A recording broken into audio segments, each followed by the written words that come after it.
Welcome to Backstage with Becca B, with special guest Brian Logan Dales.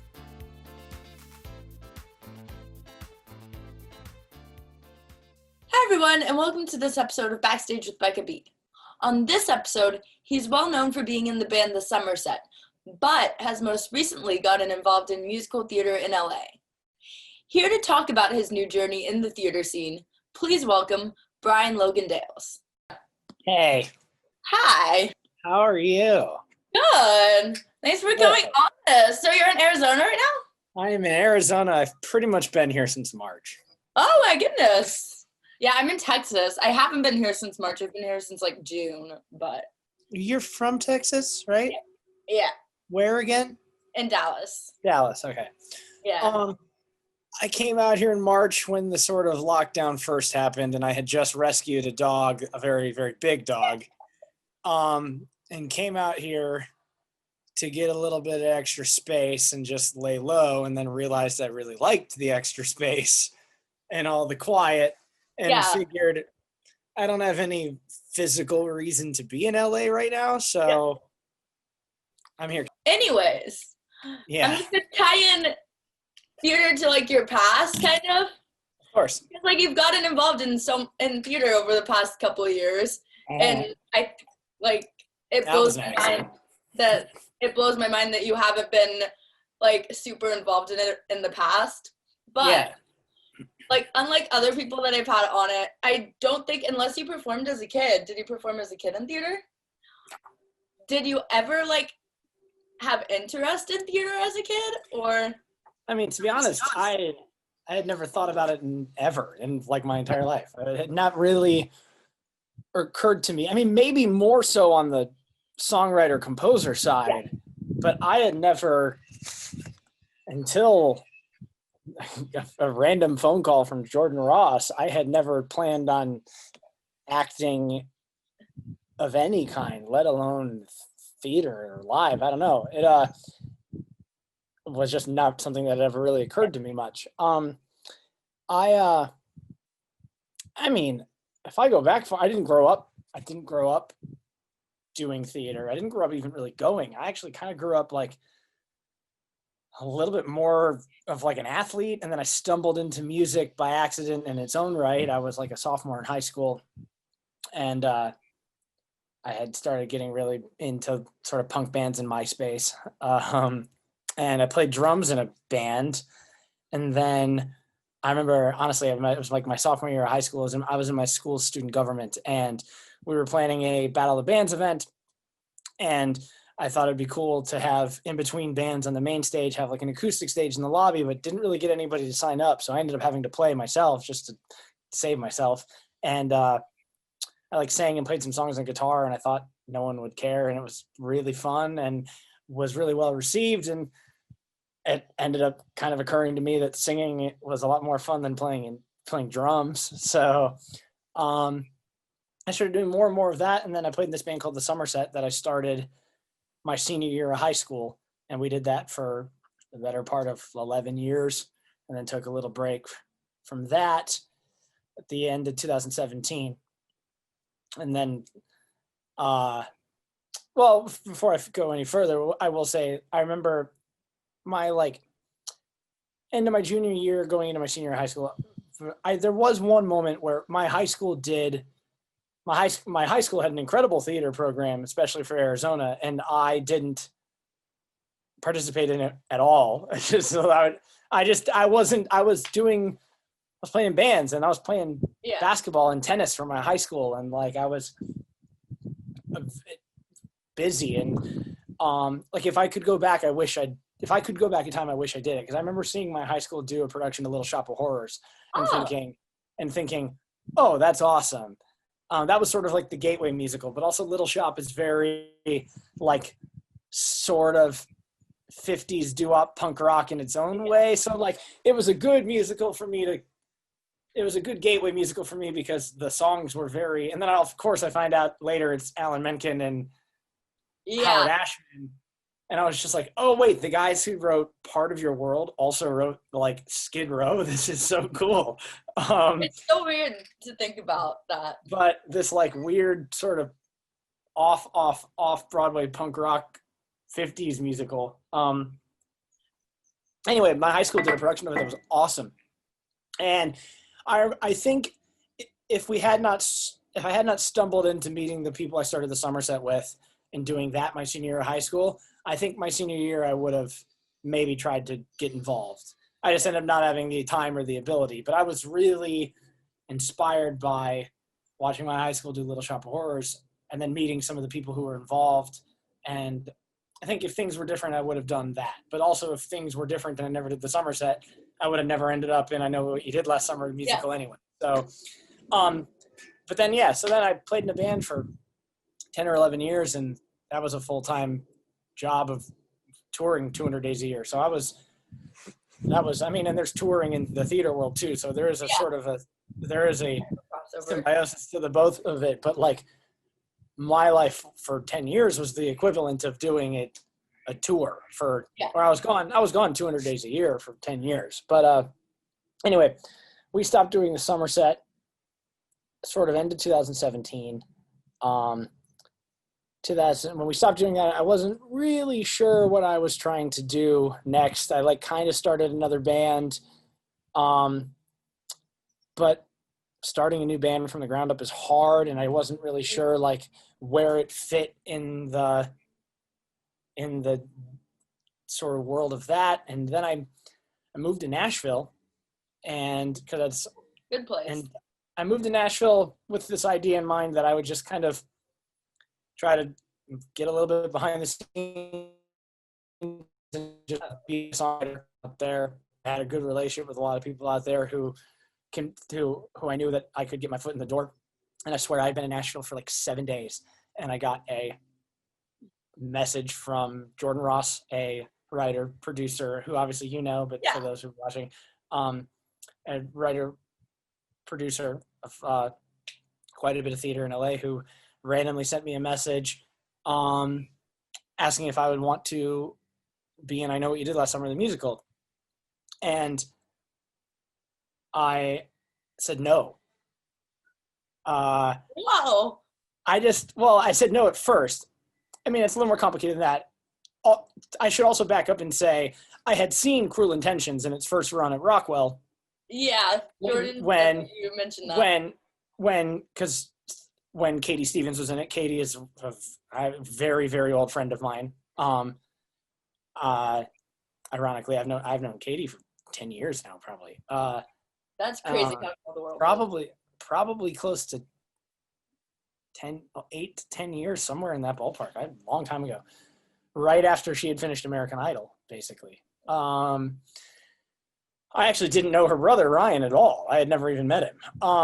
But anyway, I digress. I had just gotten to Nashville, and Nashville is a city where you have to do the groundwork and pay your dues before anybody will take you seriously. And I had gotten to Nashville, and then Jordan had sent me this message asking if I wanted to do it. And I was like, oh man, maybe in another life. But I just got to Nashville, and I just moved here, and I really want to plant my roots and show people that I'm serious about being here. And I think that's going to require me to be here. Later that day, I got a text message from Katie Stevens saying, oh my God, you're going to do a musical with my brother. And I texted Katie. I was like, oh, I actually just told Jordan I can't do it. And Katie was like, you should do it. Go Katie. And then I talked to, and then also on top of that, I've known Greer Grammar for 10 years as well. I heard she mentioned you for OC musical. What was that? I heard she mentioned you for the OC musical.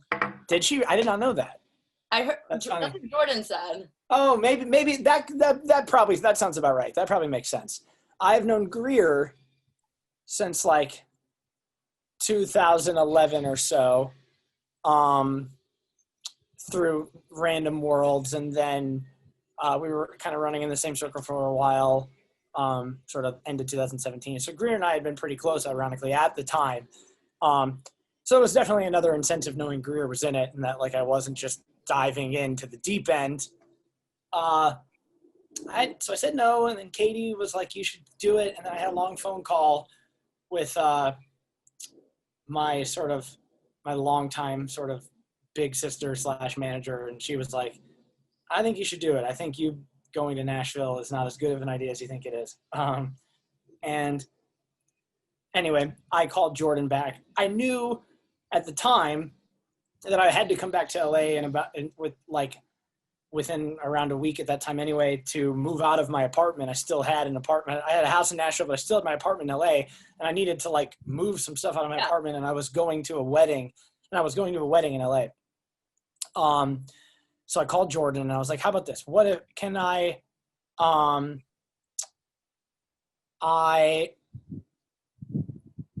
coming to LA. I have to move out of my apartment. I have to go to a wedding.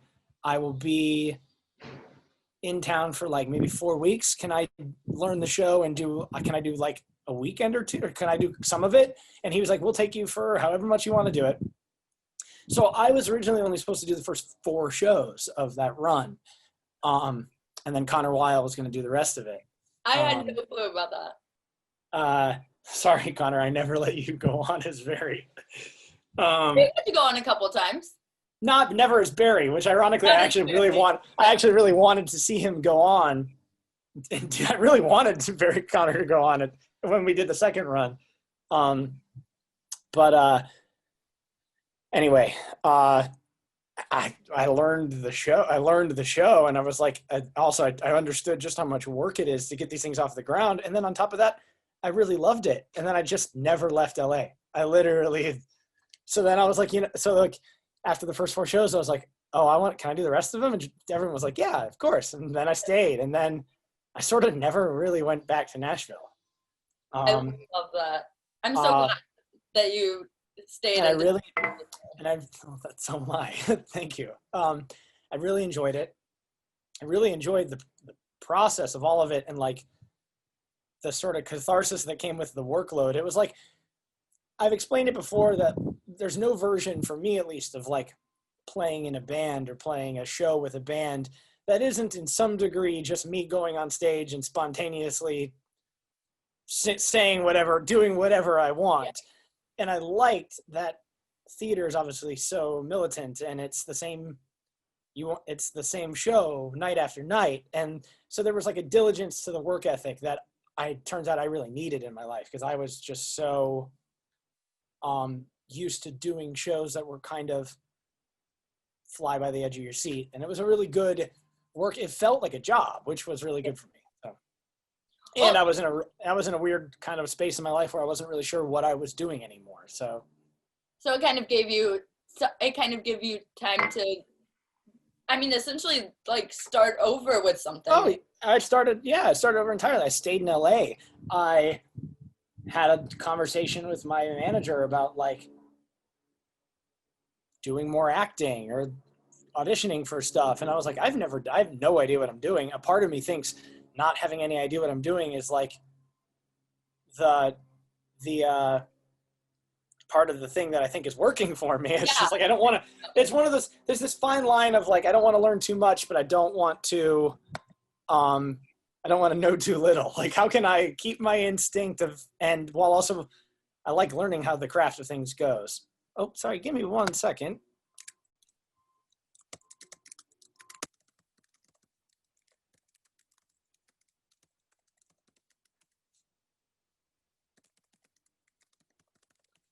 Oh, we're back. Yeah. So, and then I don't know, the whole leaf turned over when I came back to do I Know You Did. And that show, at least like the first run of that show, was some bizarre lightning in a bottle that I thought it was. I was just like, is it always like this? Like, we all get we are active on a group text every day 2 years later. Like, yeah. There was just something really fun about the timing of that first run of that show that I am going to miss every day for the rest of my life. No matter what happens, that was the most fun I've ever had. Well, there's something special about that show too. It was, it reminded me of like a second kind of Cruel Intentions musical in a way. Even though like it's such a different genre.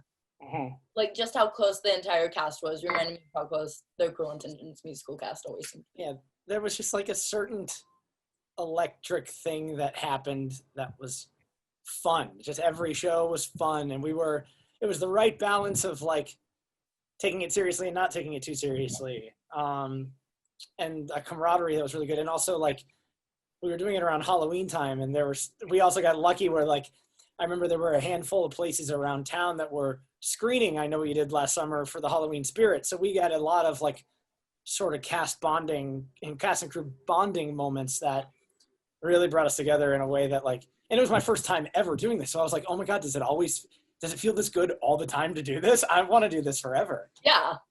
So kind of going back to before you got involved in LA theater in LA, yeah.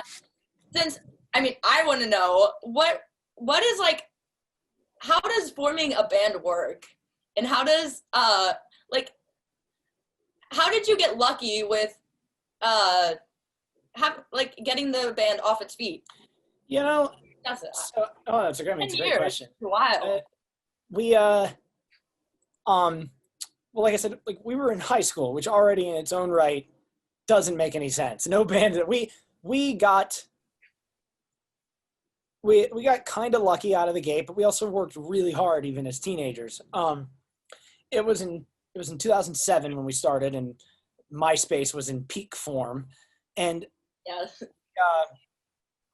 we had played a couple shows as like a local band around town, and there was a good it was a combination of a lot of things. There was like a sort of a scene of bands in Phoenix at the time where there was just a lot going on. So it was very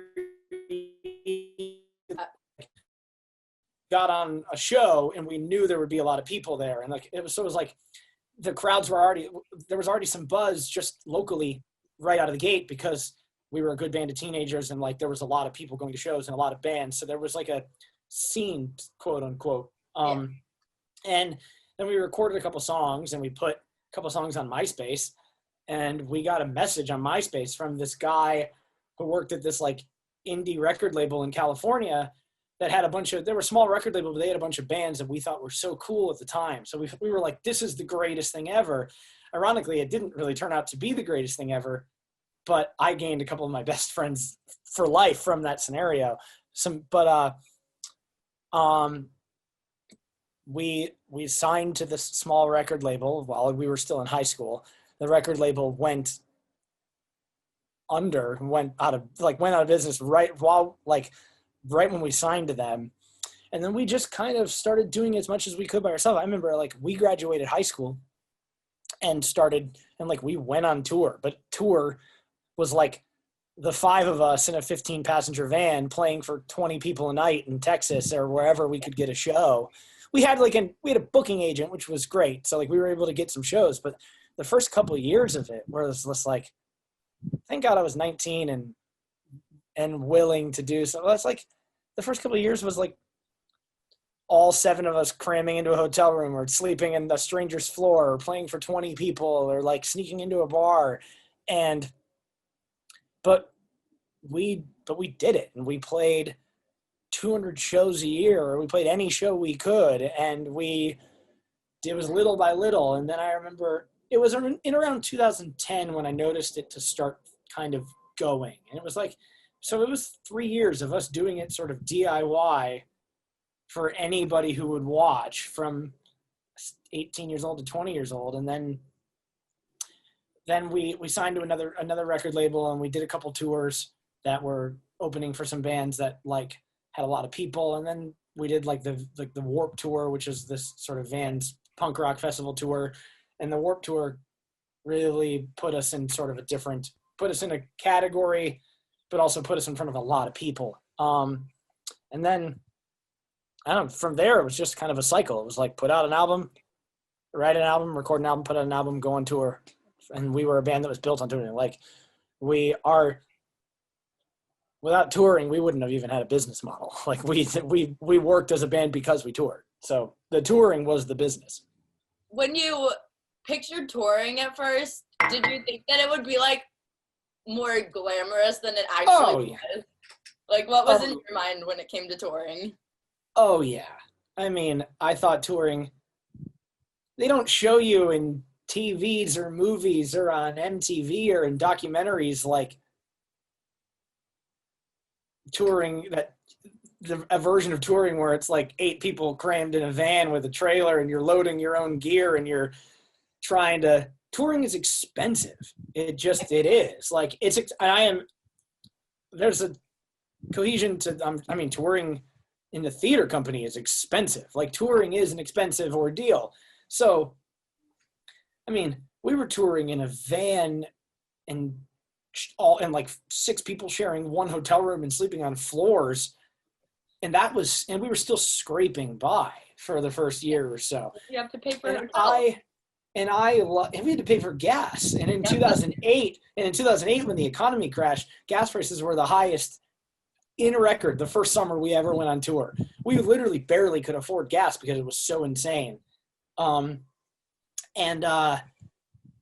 wouldn't have had it any other way. Like, I think about it all the time. I was like, I wish you spend so much time when you're doing a band trying to think of how to get ahead that you're not really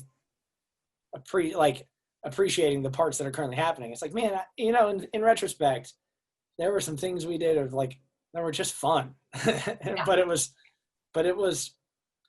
we were trying to be a band and we were trying to be the biggest band in the world. So like there was work to be done.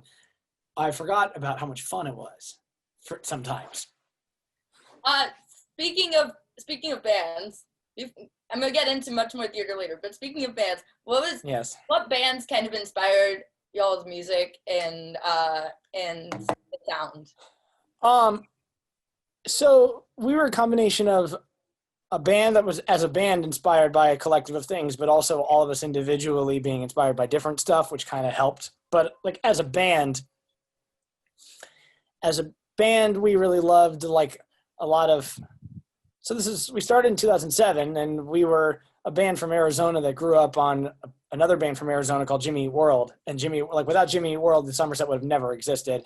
And then it was like Third Eye Blind and some like 90s rock bands. But also I grew up just sort of in my household on a lot of like Bruce Springsteen and Tom Petty and like Heartland singer-songwriter and like big 80s like bar sing-alongs. So that sort of worked. But then also like we were a pop rock band in the world of like the Warped Tour, where bands like Fall Out Boy and Panic! At the Disco and Paramore were at the top of the food chain. So, and the All American Rejects. So you watch these bands and you're like, okay, I want to be like that. Yeah.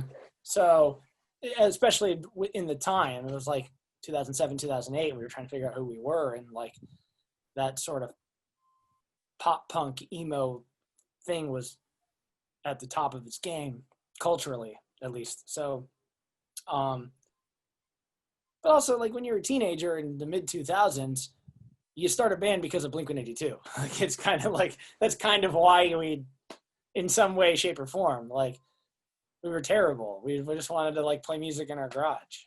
But then we all had sort of different things. Like till the day I die, I'm a like hardcore Bruce Springsteen, Fleetwood Mac, Tom Petty, like late 70s, early 80s sort of singer-songwriter thing.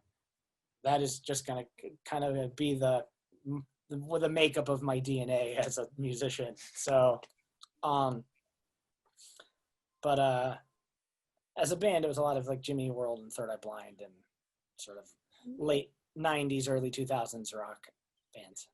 And since you are a musician and songwriter too, mm-hmm. First of all, what's the process of writing songs for you? And second, would you ever think of writing songs for a staged musical? I definitely would. I can't say that I haven't already been doing that. Oh. But that's as much as that's about as much as I will probably say. But that's not quite ready to be talked about yet. But I have been working on something. Well, I can talk about it to this degree. Another thing that was so wonderful about the timing of getting that message from Jordan Ross and that company of people asking me about doing I Know What You Did was that myself and a longtime songwriter partner it's a longtime songwriter partner of mine, she had been wanting to write a musical for a long time. And so we had around the same time Jordan had messaged me, her and I were kind of like flirting with the idea of like taking some songs that, some of them were songs that we had already written together that just like never saw the light of day with the Somerset or with another thing. And she actually went to NYU Tisch to be a director for theater, but ended up, but ended up never working in the theater and ended up like working in like sort of the world of pop music as a producer, songwriter, and engineer. But she had called me one day around maybe a couple months prior to when I joined I Know What You Did, and she was kind of like, I want to get back to what I went to school for. I want to write a musical. And I was like, I don't want to. I was like, you should do that. And she's like, no, I want to do that with you. And I was like, I don't know what that means. I have no idea. Doesn't that take like 7 years? I don't have 7 years.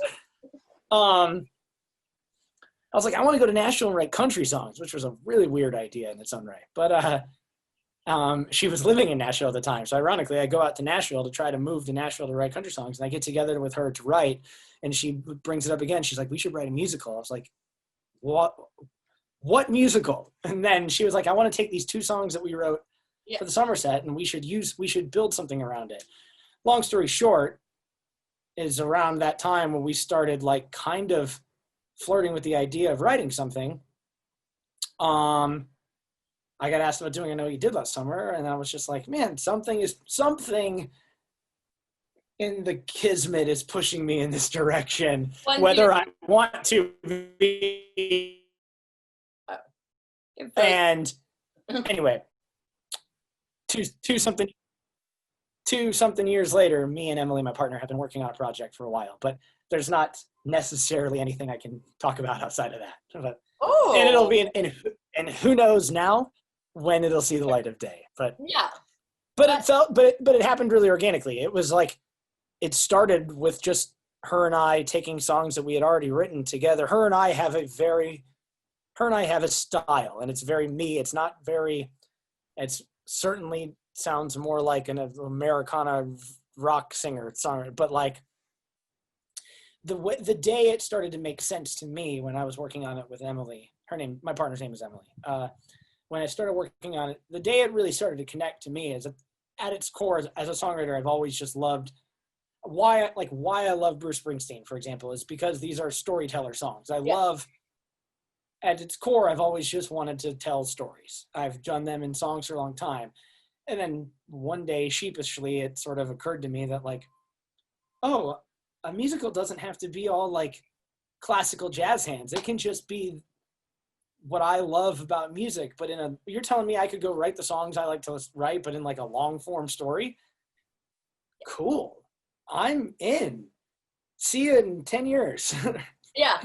Like, I have all the time in the world now to write musicals. Well, that's been part of the blessing of being here in Arizona, is I've had a good amount of time to like really sit with it. But as far as like what it is and what it's about and what it sounds like, I don't have any information for you yet. But that's exciting. We'll see from there. Been a long road. Do you have anything you've like listened to Broadway wise to inspire you? Oh, I listen to everything now.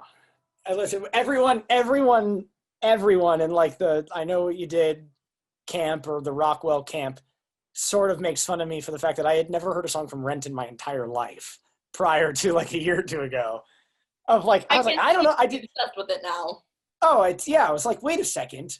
I'm almost 15 years late, but I was just like, wait, I didn't know anything about this. You're telling, like, this is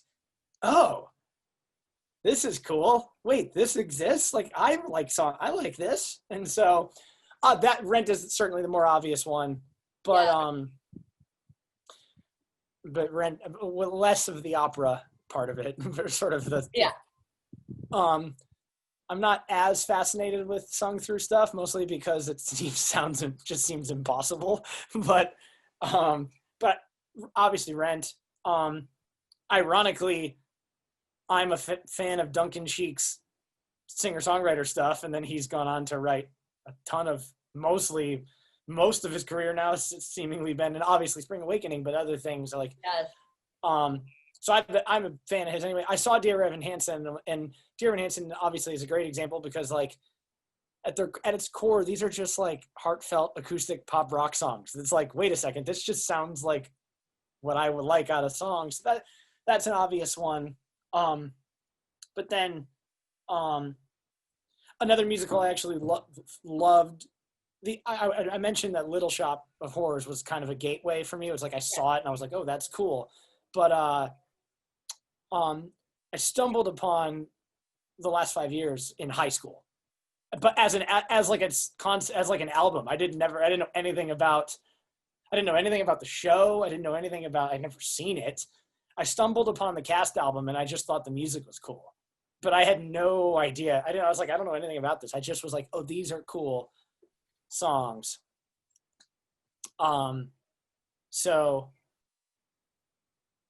obviously that piece of music, as well as pretty much anything Jason Robert Brown at this point, because it's very Billy Joel-esque. So, but yeah, I don't know, some a little all over the map, but there's become stuff that I really love. And yeah. I've also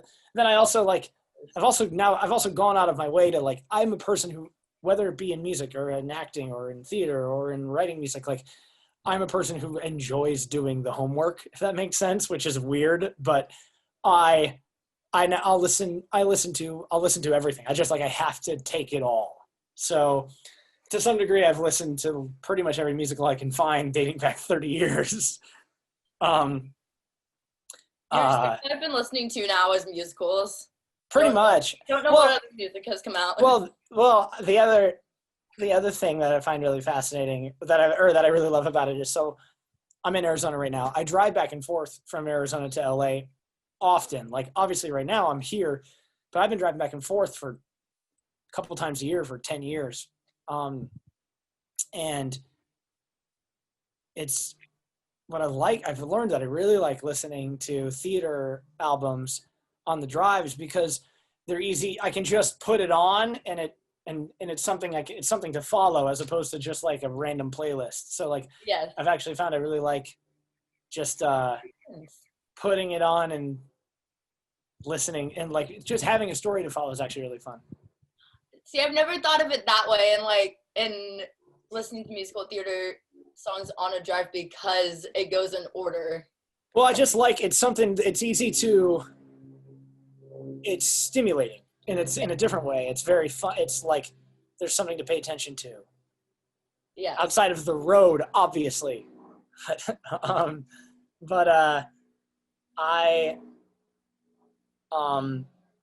So I've done a lot of listening to stuff on drives like that. Yeah. I saw the other obvious one for me is Once. Oh yeah. But Once was a good combination of a lot of things. I'm big fan of Glenn Hansard to begin with. Saw the movie when it came out in theaters in 2006. Loved it. Loved the songs. Like a lot of Irish singer-songwriter, even just far outside of theater, is like my kind of lane of just stuff I'm a big fan of. Glenn Hansard and Damien Rice and U2 and Morrison and all this stuff. But then obviously they made the musical, and I ended up actually seeing it in the West End while I was on tour in the UK many years ago, and loved everything about it. So Once is sort of my favorite thing. But like, when was the first time you saw a musical theater show? Was it Little Shop in high school, or was it before that when you were? Probably Little Shop in high school. I think I saw Grease as like a 6-year-old, but I don't remember it. So I think there's a community theater in the small little town I'm in Carefree, Arizona. But I think I saw Grease when I was like 6. That doesn't count. I don't remember. I remember seeing Little Shop in high school and being like, oh, that was cool.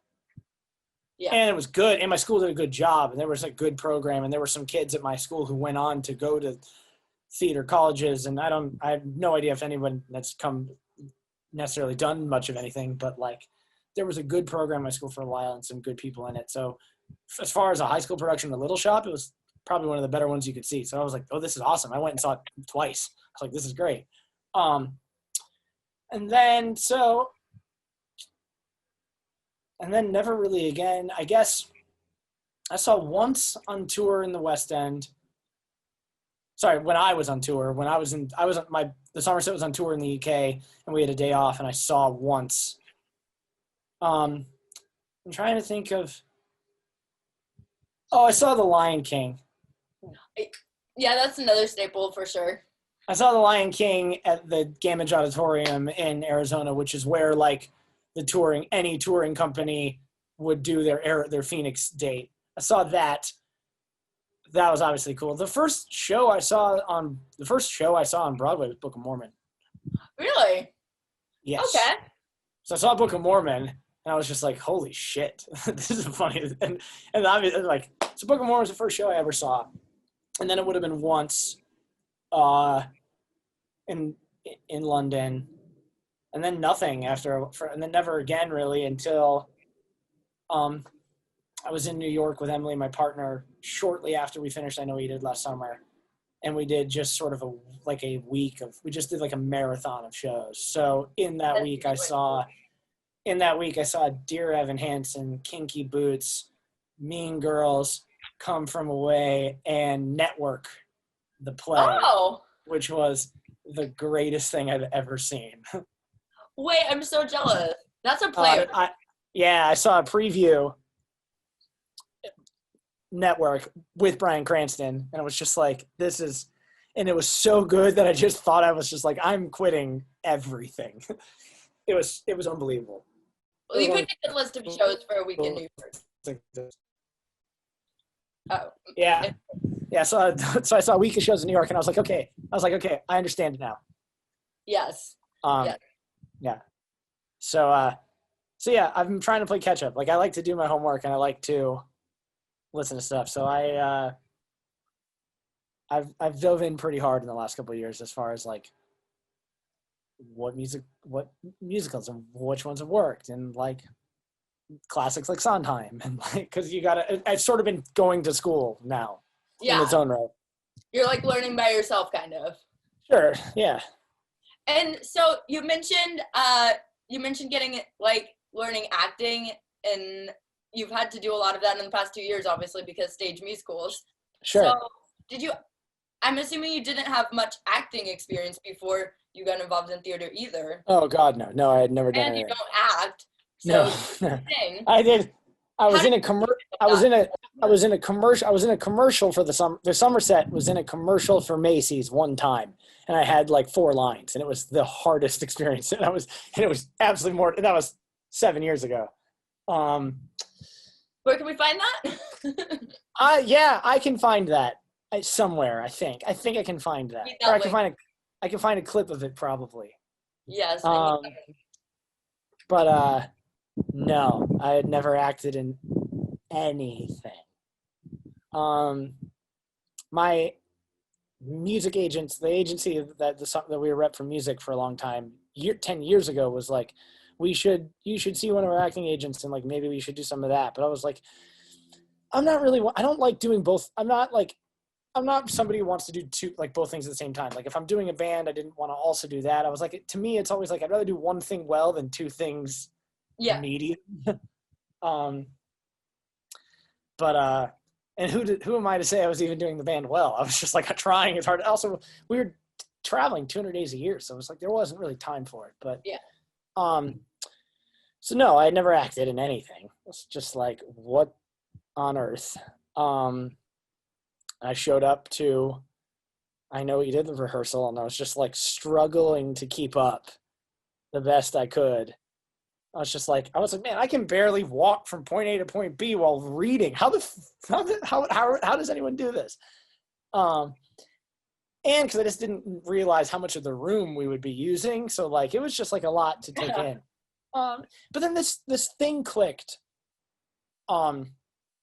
Around like at the opening night of I Know You Did Last Summer, where like in some degree, like, I mean, we had put in the work, we rehearsed for 3 weeks, and I tried to keep up the best I could, and I did my homework every single day basically, and memorized the whole thing, and like I like to take notes and I like to review notes, and so I did what I worked really hard, but then opening night happened, and like there was a room full of people in a small little club, and the lights were down, and that thing in my DNA that was just like, oh, this is the same as everything you've been doing for the last 10 years, but just a little different.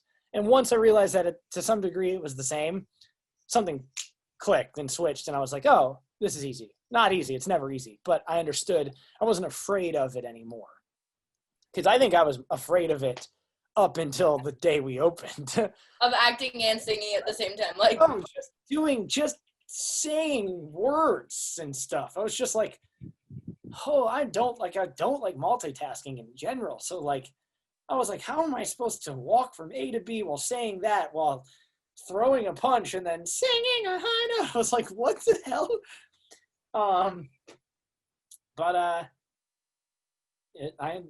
Once we opened, something started to make sense, just in the spirit of the DNA of what it is. I was like, oh, it's just you're entertaining a live audience, which is essentially the same as being which is all I've ever wanted to do my entire life.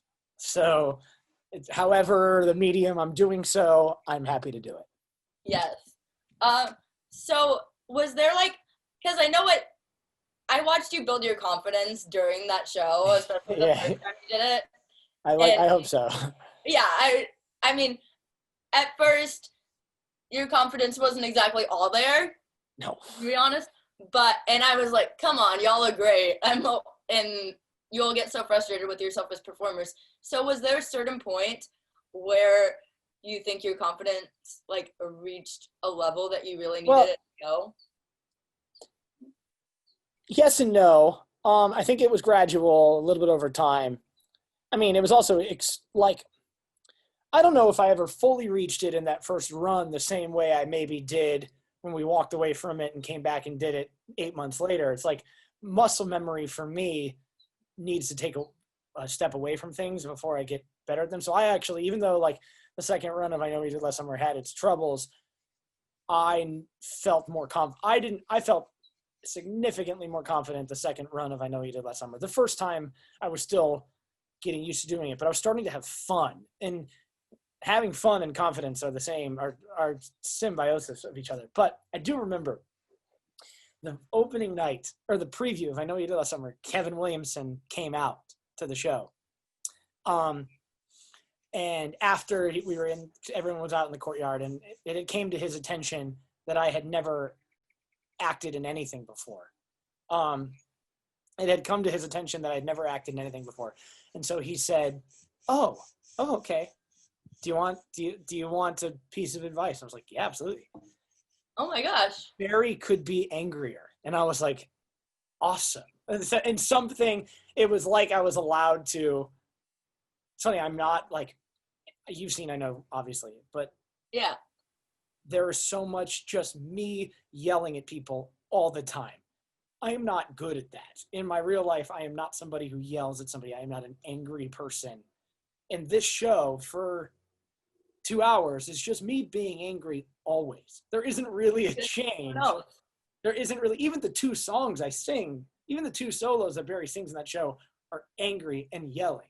So I think it was getting comfortable just screaming at people. Like I scream at Greer Grammer in that show all the time. And I never felt like, I always felt funny about doing it. And then eventually I was just like, I finally got comfortable doing so. Yeah. And then in turn, because I'm not that, because that's so the opposite of me, it actually made me more confident as an actor. It's just like, you are capable of being something that you're not. I am not a scream in your face type of person.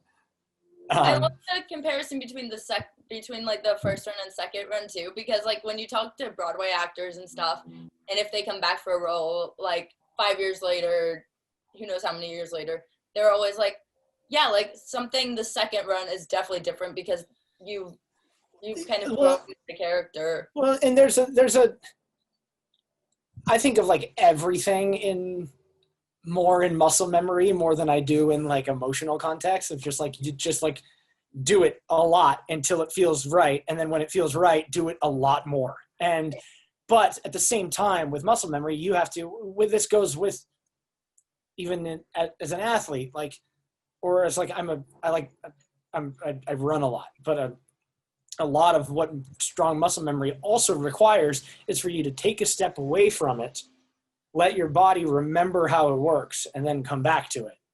Yeah. And you'll find that when you come back to it, you are more confident and more physically able. And that applies to that. Certain, for me, at least, that felt like that's what felt like it applied the second run of I Know What You Did Last Summer. I just felt like a more confident person. But then also, there were 6 months in between the two runs, and I had started like auditioning for stuff and working with people and like trying to get myself like, so there were other, I was starting to, it was a thing that I wanted to take seriously.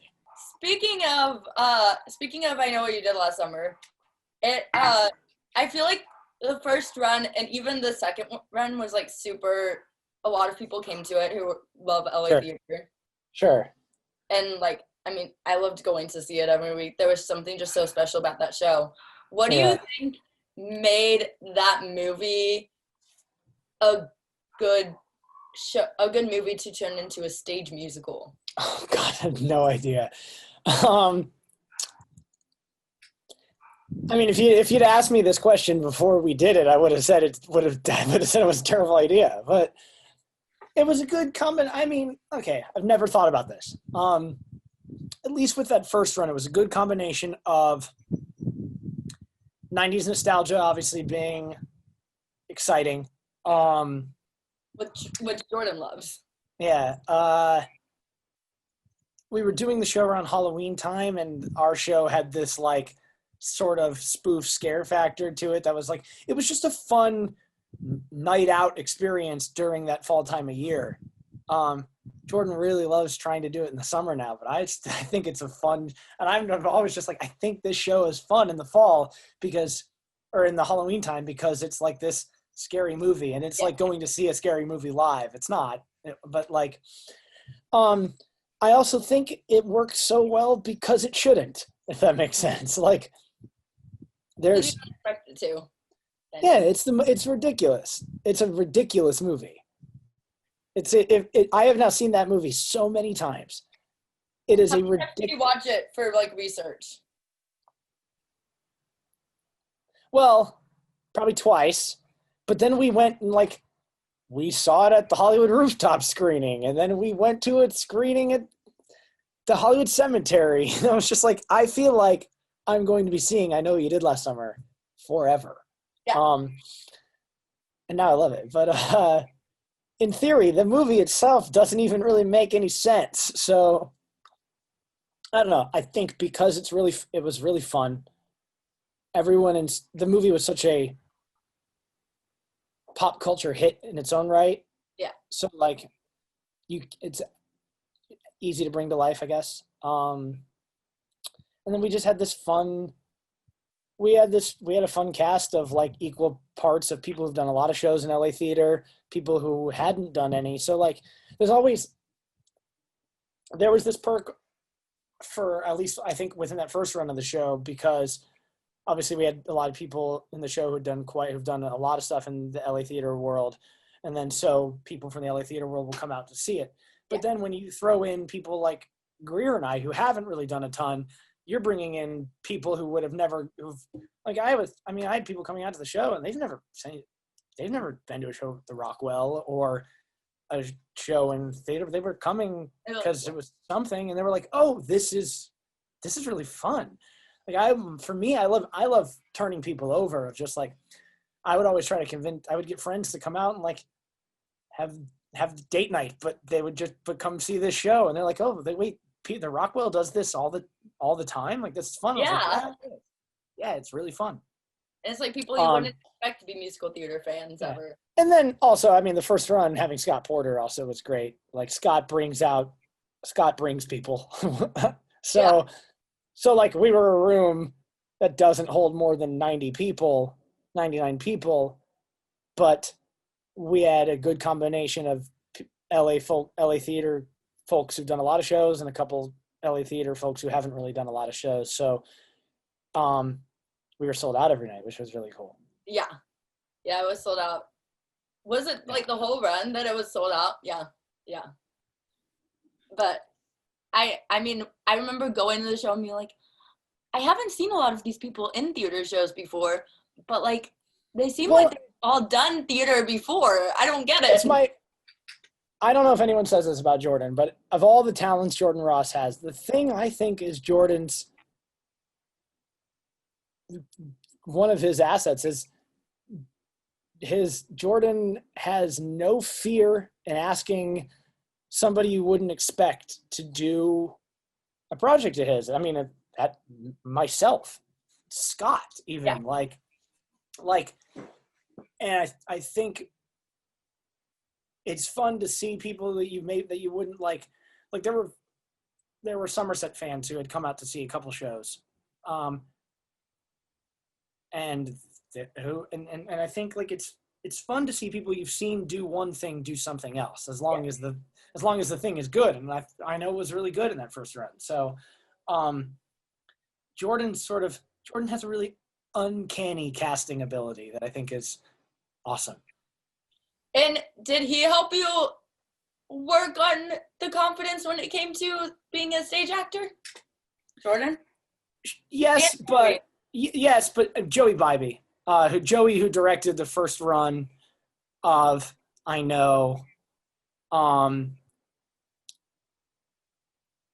a wonderful mentor for me, and then became a business partner on a different project in general.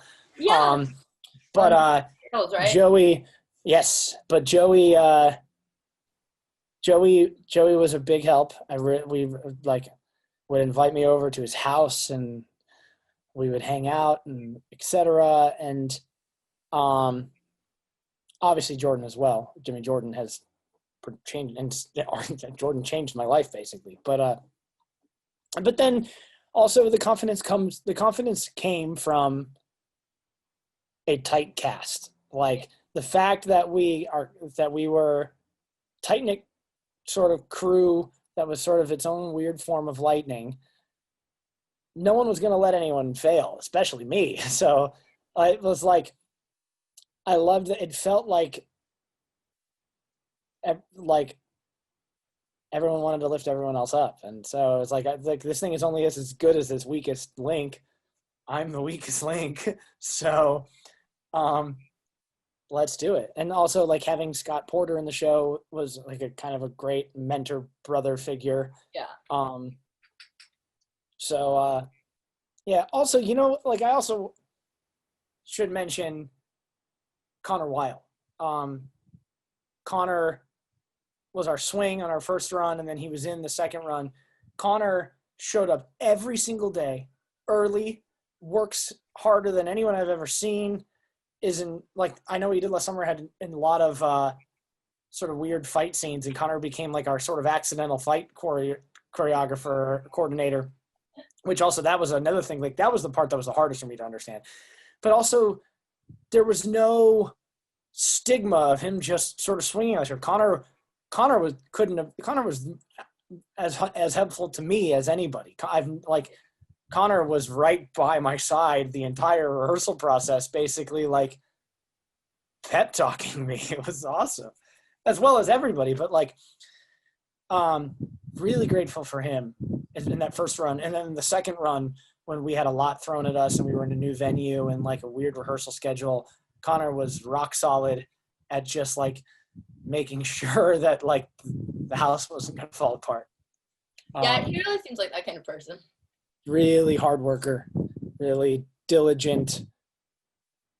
No, at the time I didn't even know what swinging was. So at the time, watching him swing four rolls in the first round of I Know Summer immaculately was like a clusterfuck for my brain to understand. I was just like, wait, I mean, not even so much just for the lines and the movements are all different, but like the male harmonies, and I Know You Did Last Summer, are all over the place. And how would like singing harmonies is such a muscle memory. It's like, how do you train your brain to do one night and a different one the other night? But that's what it is. Yeah. That's what the job is.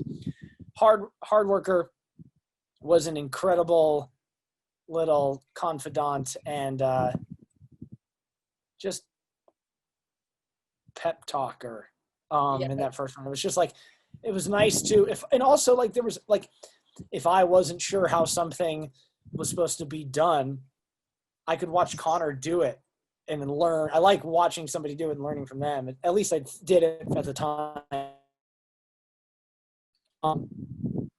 So I liked watching Connor do it. And then, so then getting to have Connor go in different roles later in the runs was awesome. I just think he's great. And then like in between, I know what you did last summer and you doing A Walk to Remember musical. Speaking of Joey and you teaming up, you did Dale's Hotel. Yeah. And let's talk a little bit about that. How did that come up? And did you just did you want to be on stage as a musician again? Yeah, it was sort of my way to get like a monthly fix of like playing rock band and having a drink and hanging out with my friends. It started sort of by accident. We threw a New Year's Eve party at El Cid a couple weeks after the closing of I Know What You Did Last Summer. We threw, Joey and I and my friend Matt threw a New Year's Eve party at El Cid. And we were like, what should we do? How do we make this interesting? And we were like, maybe we do like a cover band or something. And we thought it'd be something we'd do for like one night and it would be stupid, but it ended up being the first one, the one we did at El Cid, like Alt 98.7, the radio station, helped promote it.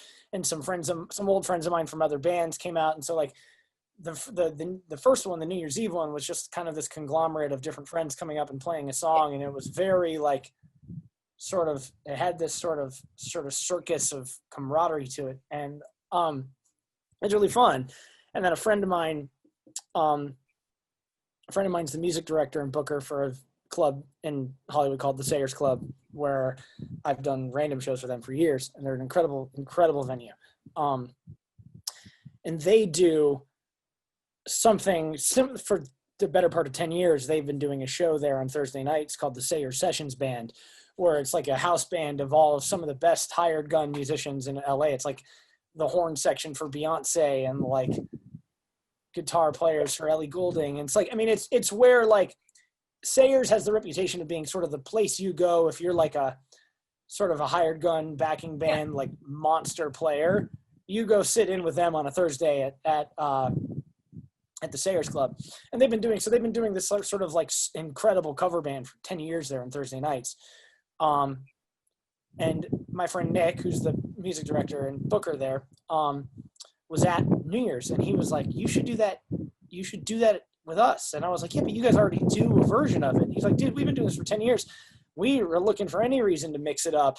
Why don't you just take a Thursday night from us 1 month a night, use our band and bring out your guests and whatnot. And so we were like, and then so me and Joey and Matt talked about it. We were like, man, we could do a once a month sort of like combine the things we've learned from the theater and also like the things I know from playing a rock band and do this sort of rock from the ages review once a month of like, sort of just treat it more like a party and less like a band kind of thing. But we did that for once a month for the year, or we have until the world ended. Which is good for that, because that needed a little bit of a break. It's hard to do the same show. It's hard to do that every single month and make it feel different. But well, and you were essentially a producer kind of for that too. Yeah. So it's like you're probably stressing out about planning it every month.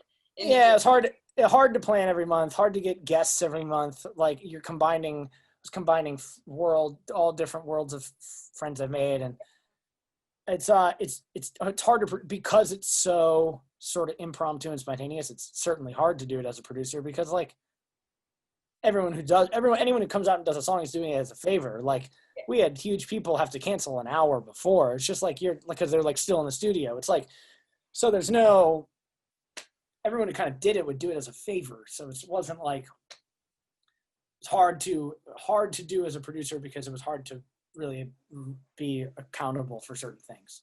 Yes. Yeah. And have you thought about when quarantine ends and of course, it's safe to have large gatherings again, bringing it back. I'm sure we will. It's going to be a long time. It's going to be like that, yeah. Even when, like, I don't even know what's going on at the Sayers Club right now. I think they're moving their venue. I think they might be moving because, like, it's hard to be a small venue right now. You can't. Their only business is that. So, I think I haven't talked to them in a while, but I think they're moving their whole club's being moved. So I don't know. Everything is different now, and we'll see. A year from now, if you ask me, I might be eager to do it. I might be happy to not do it. I don't know. There's no pressure to do it either, which is kind of great. Like the small venues right now kind of have to transform into something that people like outside dinner venues or something. Sure, and Sayers just doesn't have that option. Yeah. They can't. Yeah. So last year you did a Walk to Remember musical, and you did it twice. How many shows were there? There were like five or six, I think. Okay, 5 or 6. 5 shows. We did 5 shows. And then you did it with Dia and Janel. Yes. And both Landon, absolutely wonderful people. Yeah, that show is such like it really. I feel like threw you more into the acting world because it's so emotional. Sure. And you're like bawling on stage while singing. Yeah, that was hard. How did you prepare for that? I didn't realize. I mean, I guess I knew how much just the sheer size of it in the fact that like I know you did Last Summer is such an ensemble show. Yeah. Where like Barry is a lead, but I'm not in half that show. Half that show, Ryan and I would sit in the back and drink, which is don't tell anyone. No one. That's not what we did. That nobody heard that. Honestly, if you came, I think at this point everybody knows that. We don't do that anymore. That started to result in injury, but oh my. But anyway, Walk is just like there were 25 musical numbers and 24 musical numbers, and Landon is in 22 of them. Yep. So just in size of it alone was a lot, but in some ways that's the way it has to be for me. Like I think I don't think I could have ever like gradually like it's like for me I was just like, man, at this point throw me into the deep end and see if I can take on something that's like just infinitely more dialogue, infinitely more songs, infinitely more emotion.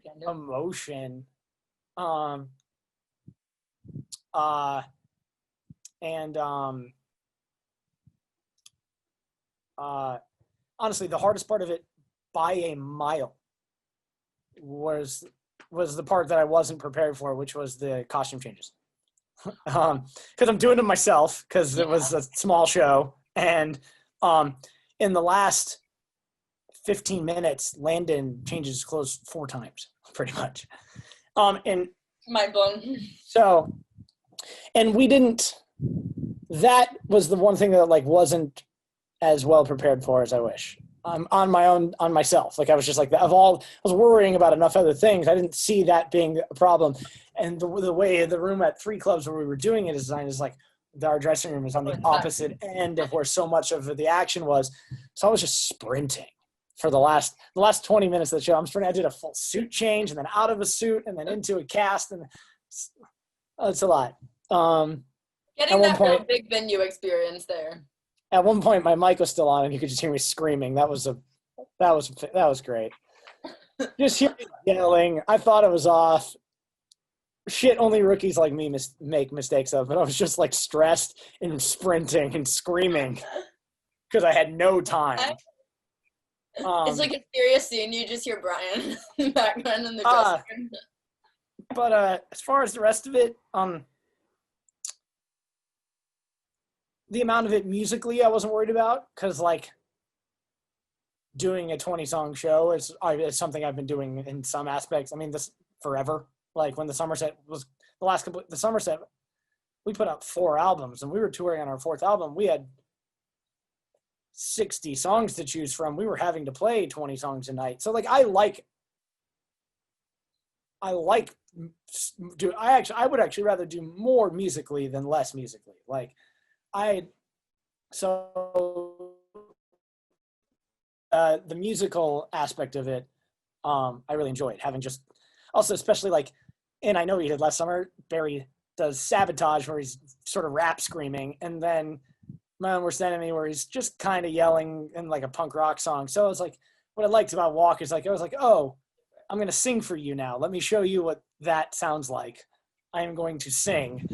And that was fun. And then I had incredible people to work with. I mean, like in both runs, like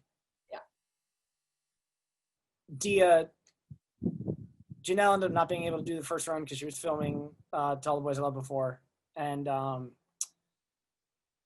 we were looking for somebody to fill in, and Dia is actually an old friend of mine. So Dia and I go back. I would argue Dia might be the person in my life I've now known essentially the longest. We used to have the same music manager. She sings on the first Somerset album ever 12 years ago.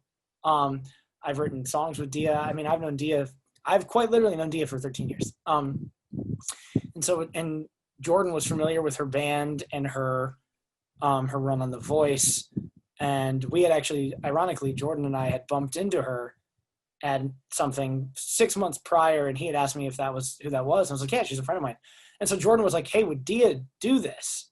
And I know Dia actually does a lot more acting now than music, or not more, but Dia does a lot of stuff. He had never done theater, had never done anything live. Well, she did a movie with Ashley, right? Mm-hmm. Yes. Time got lost to me, so I don't know when that was. But it was after Walk to Remember. It was actually the beginning of this year. I don't know a ton about it, but she had just she just did a movie with Ashley Argota. But Jordan asked if Dia would do it, and I was like, I think she would if I talked her into it. And we sat down with her, and made sense. And I was grateful to get to do. I mean, I would have been grateful to do the first one with Janel too, because Janel and I had the best. Janel and I obviously had like the most fun, and I think people could tell. But Dia and I have known each other for so long, so it was something. There was a gateway about getting to do the first couple with Dia. And Dia just like would break my heart every time. Just Dia is just like the emotion she showed. Speaking sure, and also even Dia, like even outside of the theater, outside of acting, like Dia is just the kind of person where like if I saw Dia crying in real life, I'd probably cry. She's just such a wonderful, not fragile, but like wonderful little hummingbird of a human. It's like I don't want you to be upset. And just her, she's so raw and vulnerable, and just like would could just cry instantly, which was great because like I cried because Dia cried. I'd like to say I like prepared for that or put thought into that. I didn't at all. I was able to do it because Dia did. Like it was just like there was a rawness about doing it with Dia that comes from the fact that her and I have been playing in punk rock bands together for 13 years. So like that's its own accident. Trent Mills is the greatest performer I've ever seen in my life. Across the board. I had no idea. I mean, that was the other time I distinctly remember getting there and crying in Walk to Remember was when Trent started to cry at the end when he's giving me the book. And like the Trent I know is this incredible comedian, this huge presence, or then the fisherman, and I know what you did last summer, who's screaming in your face. And we didn't get a lot of rehearsal time with Trent because he was doing another show. So Trent just kind of like didn't rehearse. Trent just kind of showed up and did the show, which is in his own right incredible. He did some music rehearsals, and then his blocking was about as simple as could be. And he just like kind of did. So I didn't get to experience sitting there on the bench with Trent and turning to him and him starting to cry, I was just like, no. just like, what? It's incredible. It's just like, I was like, holy shit, you're unbelievable at this. I can sing Trent Mills' praises for ever. I could sing a lot of people's praises. I could sing all of your praises for like. But Trent was incredible, and then we got to go do it at the Rockwell, which is cool because I had actually never done anything at Rockwell. And that was really fun. And there was something in the air at the Rockwell that weekend that was really fun. And it was just like a sort of a new chapter of things over there. And doing the show with Janel was awesome. And Janel is just a pro. She's just so good. And I had just seen her do Last Five with Scott Porter, so I loved that. So there were different things and similar things with both Janel and Dia. Like why it was like the things that were good in the show that Dia and I did was the fact that Dia and I have near 15 years of history, and like the fact that both of us kind of don't really know what we're doing is maybe what's making this thing feel raw and vulnerable and like very emotional. And we were just like right up in your face too. Which is special about LA theater. We were just right up in your face. And then doing it with Janel was fun because like she's just good. Janel's just fantastic. Yeah. And I felt like I was getting to rise to an occasion, and also we were in a new room that was much bigger. And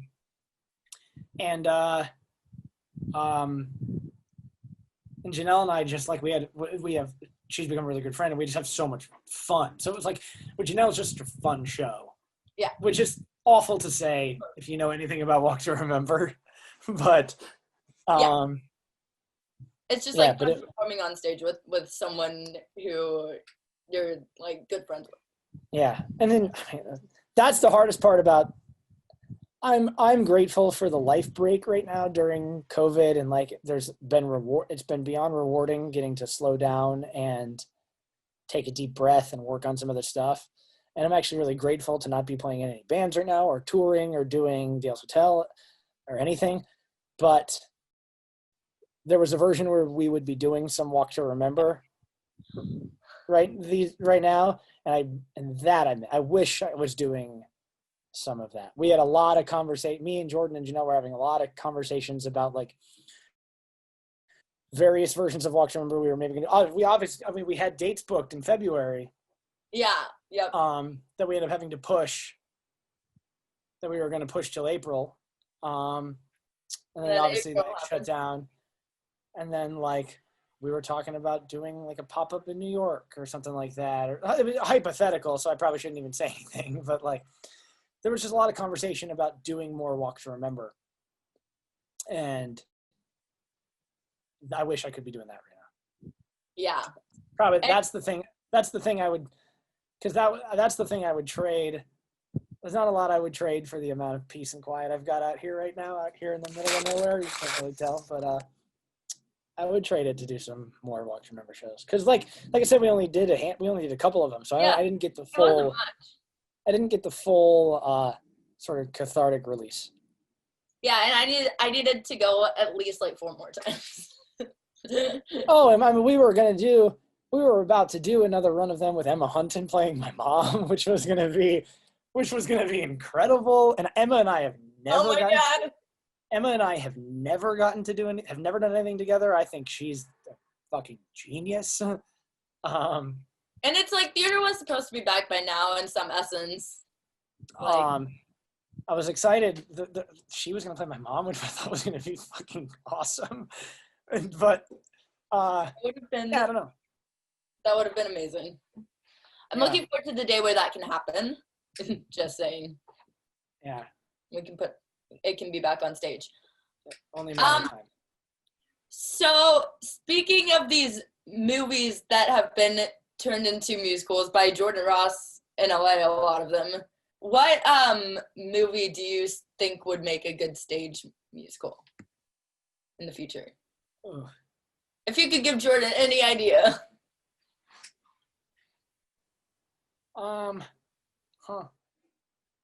Well, ironically, the one I would say is American Pie, and he was going to do it, and then we ended not, and then he pulled it because there were some things going on at El Cid, and we were kind of leaving El Cid behind as a venue. American Pie would be an incredible stage music.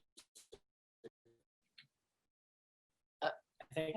So in that world of like a lot of that LA theaters, like because it's so like as far as like a comedy musical.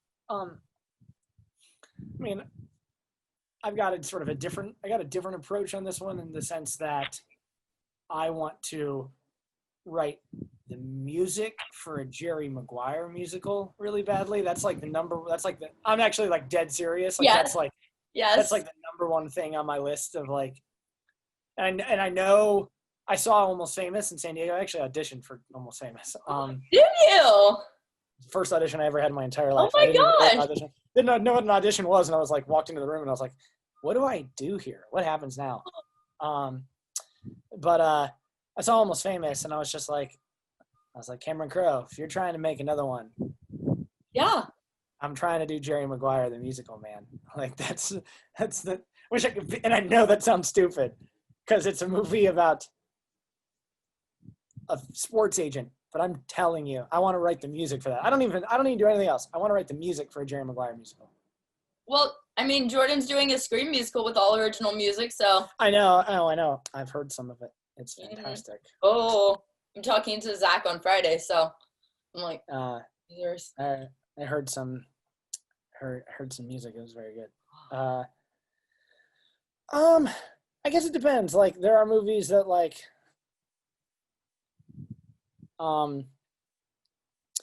there are movies that I think would like work really well at like the Rockwell and sort of the comedic space with a jukebox of songs. God, I was thinking of one the other day and I've already forgot what it was. I had one the other day, but then like I'm also like I was saying, like Once is one of my favorite shows I've ever seen.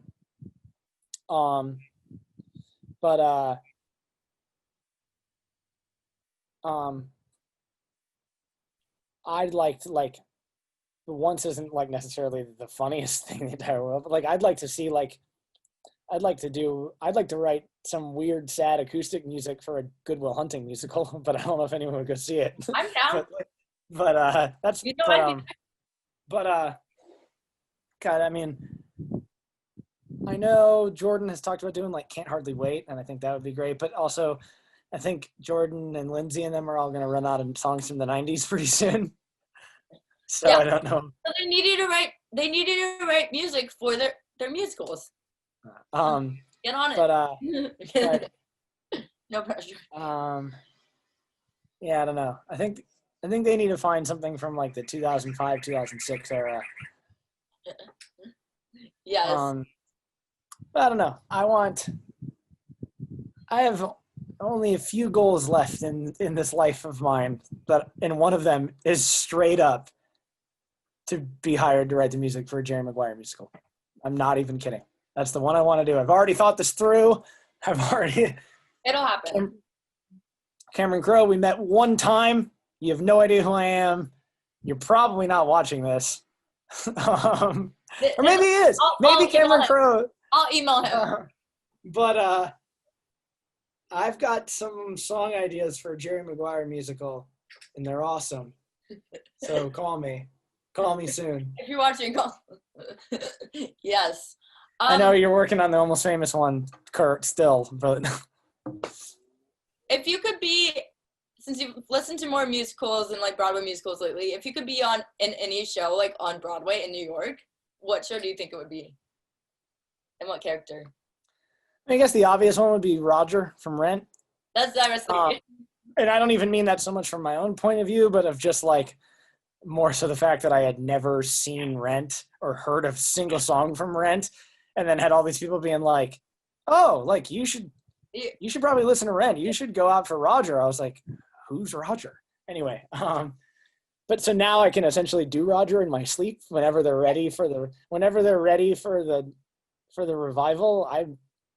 well, I learned it for a concert. We were going to do a concert version for something. I don't know if remember that was that. Yeah, I remember that. It ended up being pulled because there were some sort of venue complications, but I had learned it, and so I'm ready. Whenever they need to do Rent, I can do it in my sleep now.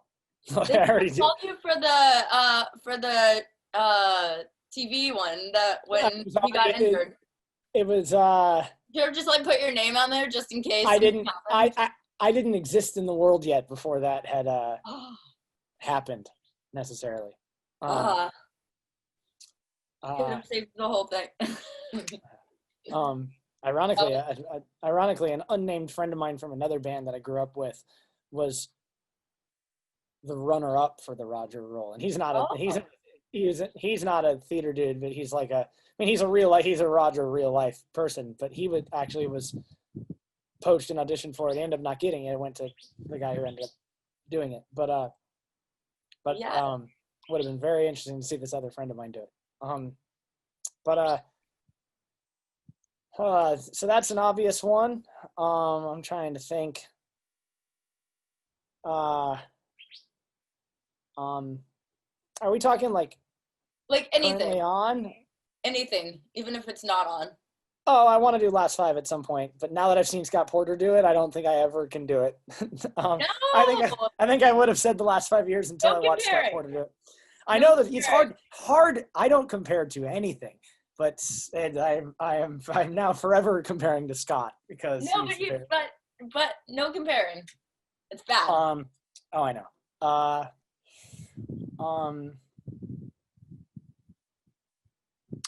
could see you in the last 5 years. Yeah, I'd love to do the last 5 years. I'd love to do once. I would love to do once, and because once requires a guitar player, so I like that aspect. Work on my Irish accent, which is awful. I know that firsthand. In 2 years. I know that firsthand because I auditioned for Sing Street, and I didn't realize until about the day of. I was like, oh my God, it's an Irish accent. Of course it is. Why didn't I think about this? And it was so bad. It was like the worst performance. It was the worst I've ever done at anything. I tried as hard as I could. I worked my ass off for 24 hours to learn an Irish accent. That was hard. But you picked up acting really fast, so you could do it. You could do it. Sort of. If they ever get Almost Famous to Broadway and Colin O'Donnell can't do it, call me. Or actually when it lasts for a long time. Because also when I saw it and they cast Colin O'Donnell, I was just like, one, of course. Two, he's fucking 10 years older than I am. Why did I go in for this? But he was fantastic. The show is great. I'd love to do that one. Now I'd love to do that one later down the line. Rent is the obvious one. I'm trying to think if there's a part. Rock of Ages? Rock of Ages is a fucking goofy one. I don't know if this will be the only circumstance where I will ever say that there is something I don't want to sing, and it's Rock of Ages. That is really? It's that 80s hair metal countertenor stuff is so hard and so high and so just hard on your vocal cords. And I mean, who am I kidding? If Rock of Ages came about and I auditioned for Rock of Ages, I would certainly go do it. Yeah. But that is singing up there. Yeah. Is so hard.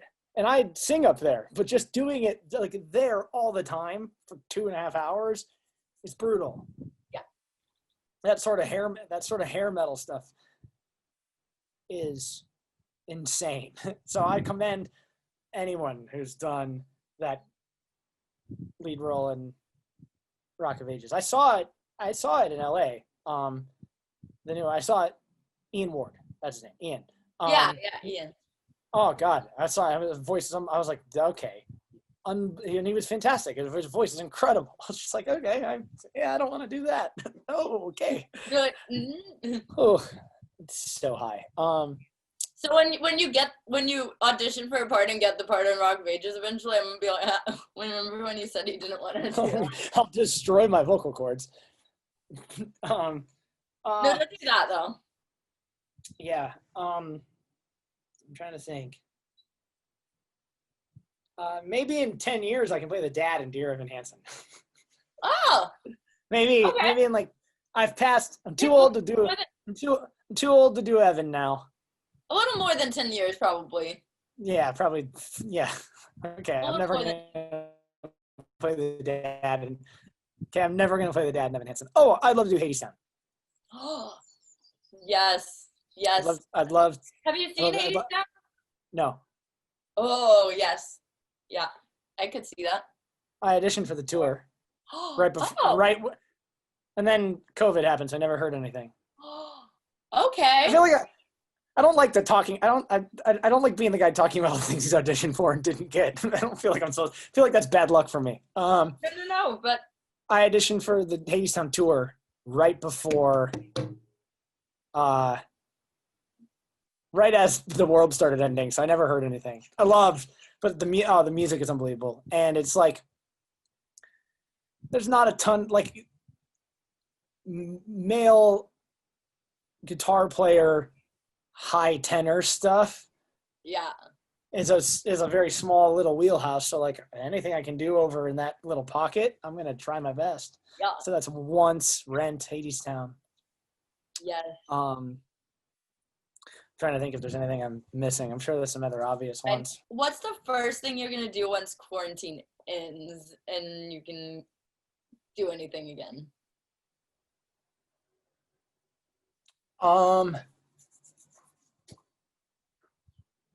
Probably, hopefully a Walk to Remember. Yeah, okay. I mean, honestly, hopefully I Know What You Did Last Summer with everybody, as long as everyone can do it. Just both simultaneously, just switch off the nights. I'd like to do, even if we just did it one time, I'd like, you know what? I'd like to just see that group of people in person. That's what I'd like to do. I don't even need to do the show. I've been truly isolated, which has been great. But I'd like to just see that. But it drives you a little crazy sometimes. Yeah, I'd like to see those people in person. Yes. And if you could travel anywhere after quarantine ends, where would it be? Probably. Like LA. So, when the Somerset was active, we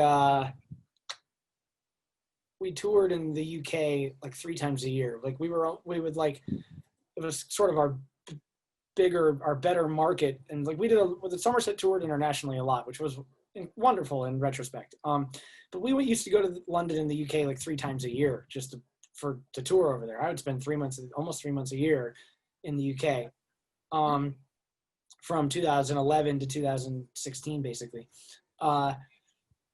And I haven't been back since, and I have a lot of friends over there that keep saying I'm meaning to see, and I talked about it this year, and that's obviously not happening.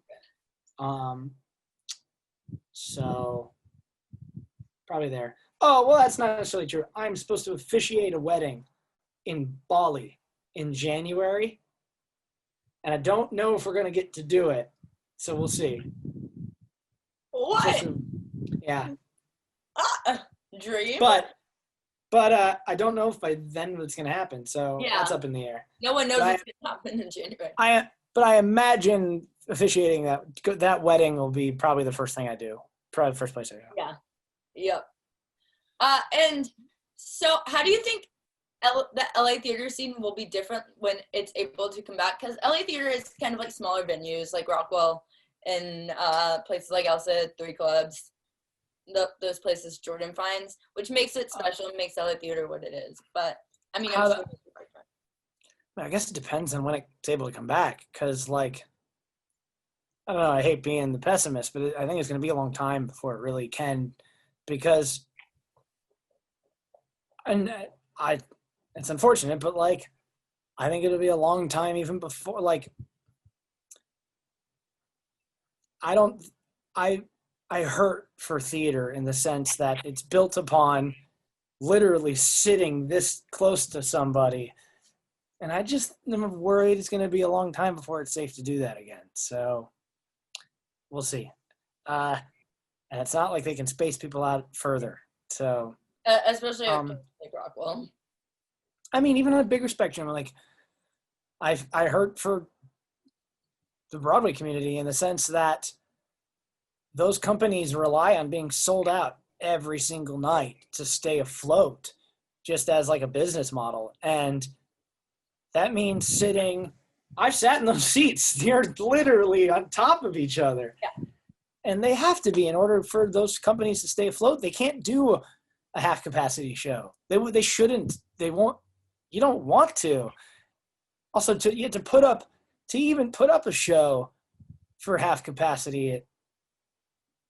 In theory, like, I mean, better than nothing, but like, as a business model, it doesn't really make any sense. So, I don't know. I hope it comes back soon.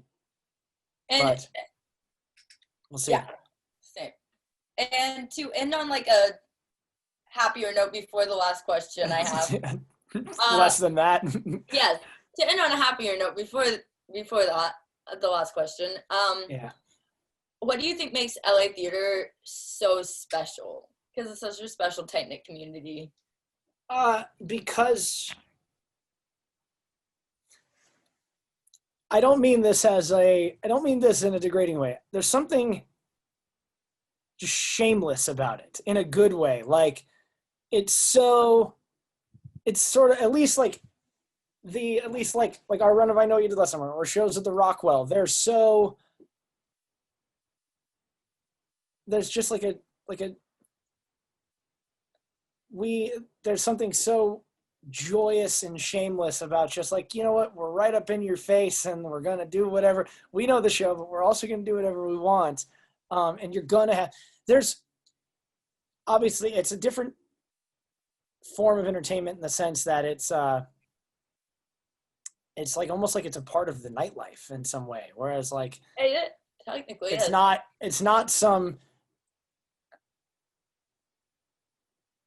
not some insanely expensive ticket where you're going to see where you're like, where like it, I don't want to say like where you're demanding perfection, because like you should always demand perfection. But what is so fun about like at least the shows we've done is like you can get away with doing this. You can get away with doing the show in the surround that is like, I mean, I guess I personally love it because I come from the world of playing in punk rock band. Punk rock about just like it's organized and it's messy at the same time.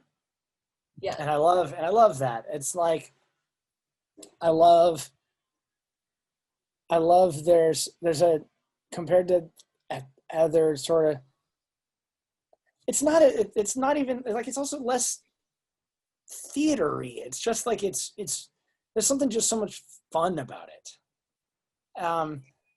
The stakes are high, but they're not too high. They're like the audience is part of the show, and that makes sort of the machine you're in kind of work. It's like, for sure, because the audience is it's sort of its own energetic character in its own right, and that's fun. And like, I don't think other cities can do that as well, because you need people who are funny, and all the funny, anyone who's funny is in LA. So, yes. But like, there's nothing I love more than watching Matthew Montgomery do the same show differently every single night. That's the best way to put it. It's, instead of it being the same show night after night perfectly, it's the same show differently every single night, and it's perfect. Yeah. It's fun. Yeah. There's no two shows we ever did were the same. Yeah. It's magic of watching something live, watching something unfold live. And then lastly, I know you've been doing some stuff during quarantine, and you've been recording covers and stuff for Instagram. Would you like to talk about anything you've been working on specifically? Promote anything? For for you to the event? I guess you can currently find me on Cameo through September 26th. If you donate to Cameo, I will play you a song of your choice and donate the proceeds to the Huntington's Disease Foundation of America. I learned about it. I'm new to it, but I learned about it last year. I put the Dale's Hotel did the music for their their fifth annual live event in LA last year. Scott Porter was hosting, and the cause is very dear to his family and his heart. And so he asked me if I would do a Dale's Hotel there last year, and it was a great experience. And then this year they're doing the event entirely online as a live stream. And so I'm going to play some songs. Some other friends are going to pop into the stream and play some songs. And we're going to donate some money to the Huntington's Disease Foundation of America. I love that so much. That makes me happy that there's a way that it can still happen online. Yeah, I think it's actually going to work itself out online pretty well. So we'll see. To keep up with anything else you're doing, where can people follow you on social media? I am at Brian Logandales on everything. So Instagram, Twitter, probably MySpace. I'm awful at social media. I'm actually actively trying to get worse. So I don't care. I don't really. I like having it to promote things I'm doing, but if I'm not doing anything, I don't really want to show you what I'm eating for breakfast. I got a really, really pretty dog now, so you just get a lot of. If you want to follow me for dog content. That's about it. Yes, we love dog content. I tried playing every once in a while. I'll play a song and put it up on the internet, like a cover. I'll play the piano, but and I guess this comes back to the theater thing. But I don't like performing for just myself. I need to be in a room full of people. So hopefully we'll get to be in a room full of people again soon. Yes. Well, thanks for talking to me on this. Of course. Yeah. Long time. Yeah, it's been fun though. Thanks for talking to me about theater and about how you got involved in theater. I love hearing that story, and Big I'm so accent. glad you found your way to theater, because I truly can't believe you never did it before. I know what you did last summer. Thank you. I'm glad it found me too, because I like this sort of path, this life path, a lot more than the one where I was gonna quit performing, write country songs, and get fat. So yeah, I like that life. That's not fully true, but that probably was. I thought it was just time to. I don't know. I'm happy to be doing this. Thanks for watching this episode of Backstage with Becca B. You can follow me on Twitter and Instagram at Becca B Talks TV. Or for more exclusive content from this interview and more, you can follow me on Instagram and Facebook at Backstage with Becca B. Make sure to subscribe to my channel and like this video. And if you're tuning in on Apple Podcasts, go ahead and give me a 5-star rating. Thanks for tuning in, and I'll see you all next time. Bye!